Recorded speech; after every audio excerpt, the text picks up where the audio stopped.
I'm Samantha Zukowski.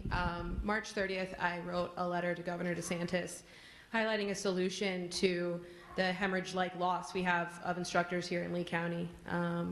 The solution requires no extra funding, which is hard to come by with all the consulting contracts heavily centralized institutions like ourselves have.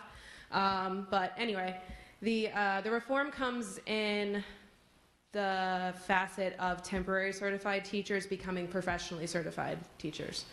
I myself am on my second temporary certificate, and the issue of making the role a performance-based, truly performance-based evaluated process would save the loss of dozens, if not hundreds of teachers across the state.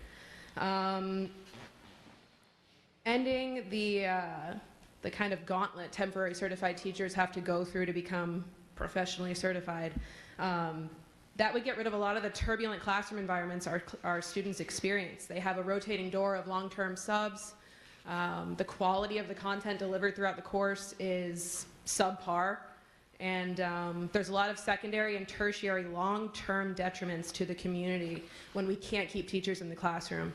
And I think that the 3-year mark for teachers to, okay, work full-time as a teacher, and then you have to take on the second full-time job course load of whether they're doing an alt-lee type program or master's credits on top of it, and having a family, and likely having a second job because our salary doesn't cover a living wage.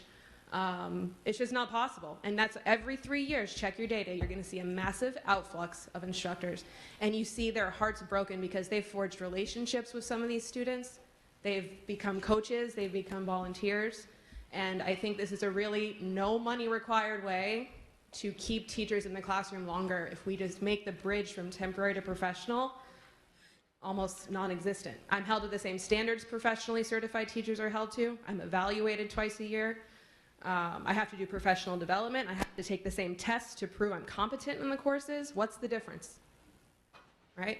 So that leads me to another thing. I have in my own campus, I just want to give you a heads up for the schedule change coming up.